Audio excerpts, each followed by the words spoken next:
Holy man, you guys, do we have a story for you today? You guys are not going to believe this. This is about Canada introducing meat that's been cloned into our food chain, you guys. You guys are not going to want to miss this one.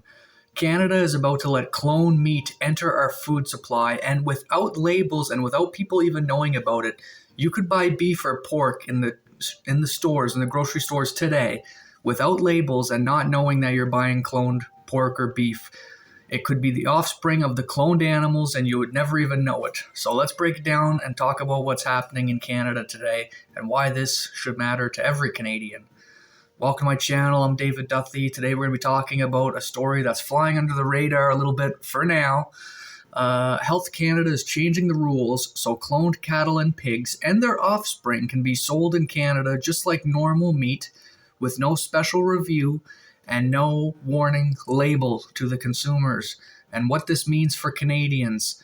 And when people hear cloned meat, you think of a sci-fi lab or science fiction. This is real life.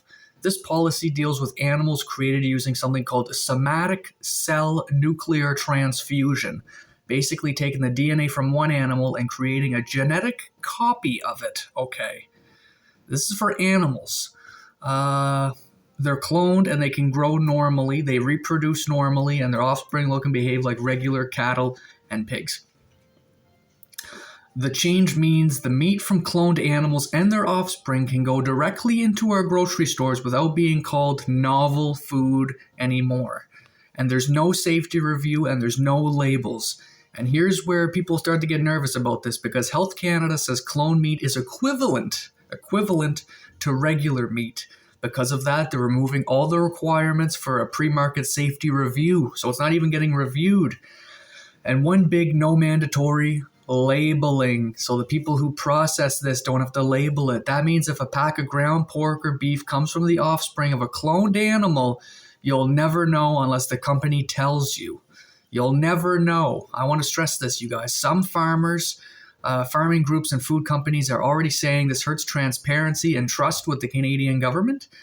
And why is Canada doing this? Health Canada says the science shows cloned animals do not pose any extra health risks, and other countries like the US have similar positions. They argue this could make breeding more efficient and picking animals with the perfect genetics to produce more meat. Okay, so more meat. But Europe takes the opposite approach, and the EU bans food from cloned animals completely.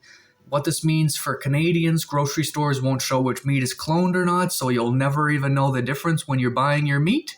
Producers don't have to disclose it. If you want to avoid cloned meat, you'll need to look for third-party labels like organic, pasture-raised, or specific farm certifications. And for people who care about the ethics of this, cloning raises questions about genetic diversity and animal welfare.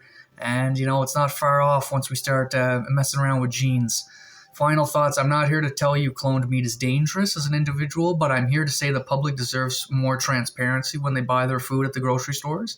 If food is being changed at the genetic level or reproduced through cloning, people should at least know what they're buying. I think we can all agree on that. It's a huge shift in Canada's food system, and most people haven't even heard about it yet. The story is just dropping, you guys. So if you found this eye-opening and you didn't know, well, now you do. Hit the subscribe button, because I talk about controversial stuff like this every single day in Canada, in the United States, and around the world. Drop a comment. Do you actually care if your meat is cloned or not? Because I want to know about it. And I'll be covering more news for this, so stay tuned, and I'll see you guys on the next video.